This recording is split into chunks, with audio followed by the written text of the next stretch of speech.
Good morning. Ganda ako napalit gang ba? Nga muna bito siya ka ng anggibot. Niya ka ng glass vinegar, ka ng glass cleaner. Pero ang iyang ano gang muna, ikay maghimo sa iyang ibang yung butang ba? Butangan mo siya sa katab, which is ako na nang gibuhat. Saan naman yan? Saan naman po yung ano? Dara.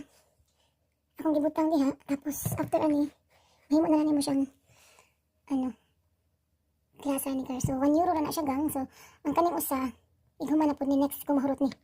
Ako siyang gipalit na kay ganahan bitaw ko sa iyang sudlanan kay pwede later magtanong bitaw ka muna mong sudlan. Mag-ano ka sa plants. Ano siya gang hapit na siya mahilis.